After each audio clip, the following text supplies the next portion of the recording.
നമസ്കാരം, എല്ലാവർക്കും നമ്മുടെ പുതിയ വീഡിയോയിലേക്ക് സ്വാഗതം. ഞാൻ ഇന്നുള്ളത് നമ്മുടെ തിരുവനന്തപുരത്ത് കഴക്കൂട്ടത്താണ്. അതായത് ഇൻഫോസിസിൻ്റെയും UST ഗ്ലോബലിൻ്റെ അടുത്ത് ഒലിവ് എന്ന് പറഞ്ഞൊരു റെസ്റ്റോറൻറ്റ് ഉണ്ട്. ഇവിടെ ഒരു വെറൈറ്റി ചായ കിട്ടും. എന്താണെന്നറിയാമോ? തന്തൂരി ചായ. ചിലപ്പോൾ നിങ്ങൾ കേട്ടിട്ടുണ്ടാവും, ചിലവരൊക്കെ ടേസ്റ്റ് ചെയ്തിട്ടും ഉണ്ടാവും. ഞാനിതൊരു തന്തൂരി ചായ ടേസ്റ്റ് ചെയ്തിട്ടില്ല. അപ്പോൾ ഇന്ന് വന്നൊന്ന് ഈ തന്തൂരി ചായ എങ്ങനെയുണ്ടെന്നൊന്ന് ടേസ്റ്റ് ചെയ്യാലോ എന്ന് വിചാരിച്ച് വന്നതാണ്. വന്നപ്പോൾ ഇവിടെ ഏകദേശം ഒരു 3 മണിക്ക് ശേഷമാണ് ഈ തന്തൂരി ചായ റെഡി ആവുന്നത്. ഞാൻ വന്നപ്പോൾ ഏകദേശം ഒരു 6 മണി 7 മണി ആവണം. ബാക്കിൽ കാണുന്ന റെസ്റ്റോറൻ്റാണ് ഒലിവ് റെസ്റ്റോറൻറ്റ്. അവിടെ പോയി നമുക്ക് തന്തൂരി ചായ കുടിച്ച് നോക്കാം. അപ്പോൾ നമുക്ക് ഈ വീഡിയോയിൽ തന്തൂരി ചായ എങ്ങനെ ഉണ്ടാക്കണമെന്നും അതിൻ്റെ ടേസ്റ്റൊക്കെ ഒന്ന് നോക്കിയിട്ട് വരാം. അപ്പോൾ നമുക്ക് വീഡിയോയിലേക്ക് പോകാം. വീഡിയോയിലേക്ക് പോകുന്നതിന് മുന്നേ നമ്മുടെ ചാനൽ ഇതുവരെ സബ്സ്ക്രൈബ് ചെയ്യാത്തവരൊക്കെ സബ്സ്ക്രൈബ് ചെയ്തോളൂ.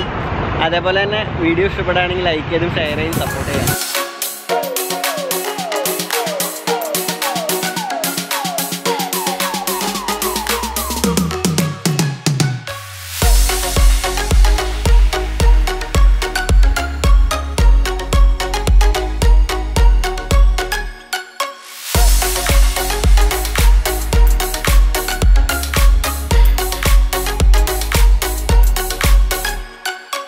ഈ തന്തൂരി അടുപ്പിൻ്റെ ഉള്ളിലിട്ട് ചുട്ടു പഴുപ്പിച്ചുകൊണ്ടിരിക്കുന്ന ഈ ചെറിയ കലത്തിലാണ് നമ്മുടെ തന്തൂരി ചായ ഉണ്ടാക്കുന്നത്.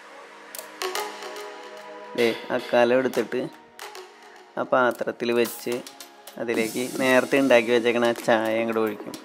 ഒഴിച്ച് കഴിയുമ്പോൾ അത് തിളച്ച് പൊന്തി 4 വശക്കടയും ഒഴുകിക്കൊണ്ടിരിക്കുകയാണ്. അപ്പോൾ ആ താഴെയുള്ള പാത്രത്തിൽ അത് കളക്ട് ചെയ്തിട്ട് തരുന്ന ചായയാണ് നമ്മുടെ തന്തൂരി ചായ.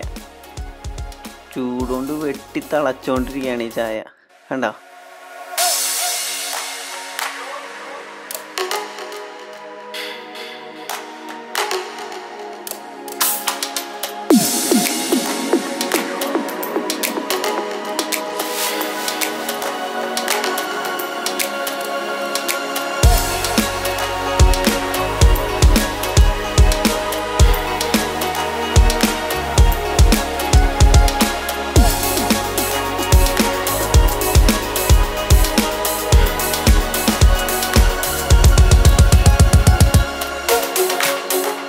നമ്മൾ ഓർഡർ ചെയ്ത തന്തൂരി ചായ വന്നു.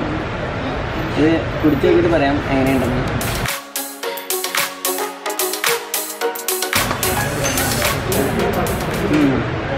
നമ്മൾ സാധാ ചായ കുടിക്കുന്ന പോലെയല്ല, ഇത് ചെറിയൊരു വെറൈറ്റി ടേസ്റ്റ് ഉണ്ട്. ഏലക്കായ ഇട്ടതിൻ്റെ എന്ന് തോന്നണം. അതേപോലെ തന്നെ ചെറിയൊരു പുകയുടെ ഒരു ടേസ്റ്റ് നമുക്ക് കിട്ടുന്നുണ്ട്. നമ്മൾ ഈ തന്തൂരി ചിക്കനൊക്കെ കഴിക്കുമ്പോൾ ഒരു ചെറിയൊരു പുകയുടെ ടേസ്റ്റ് കിട്ടും. അതേപോലെ തന്നെ നമ്മൾ തന്തൂരി ചായ സൂപ്പറാണ്. ഇത് നമ്മൾ ഒലിവ് എന്ന് പറഞ്ഞ റെസ്റ്റോറൻറ്റ് കഴക്കൂട്ടത്ത് നമ്മുടെ ഇൻഫോസിസിൻ്റെയും UST ഗ്ലോബൽ ക്യാമ്പസിൻ്റെയും ഒക്കെ അടുത്തായിട്ട് ഒലിവ് എന്ന് പറഞ്ഞ റെസ്റ്റോറൻറ്റ് ഉണ്ട്. അവിടെ നിന്നാണ് ഈ തന്തൂരി ചായ നമ്മൾ കുടിക്കുന്നത്. സംഭവം അടിപൊളിയുണ്ട്. ഒരു വെറൈറ്റി ടേസ്റ്റ് തന്നെയാണ്. അപ്പോൾ നിങ്ങൾക്കും ഈ തന്തൂരി ചായ ടേസ്റ്റ് ചെയ്യണമെങ്കിൽ ഒലിവിലേക്ക് വരാം, ടേസ്റ്റ് ചെയ്യാം. അതേപോലെ തന്നെ നമ്മുടെ ചാനൽ സബ്സ്ക്രൈബ് ചെയ്തിട്ടില്ലെങ്കിൽ എല്ലാവരും പോയി സബ്സ്ക്രൈബ് ചെയ്യാം. ഇതൊരു ചെറിയ വീഡിയോ ആണ്. വീഡിയോ ഇഷ്ടപ്പെടാണെങ്കിൽ ലൈക്ക് ചെയ്യുക, ഷെയർ ചെയ്യുക, സപ്പോർട്ട് ചെയ്യുക. അടുത്തൊരു വീഡിയോയിൽ കാണുന്നവരെ this is Deepak signing off from Olive restaurant Kazhakkoottam.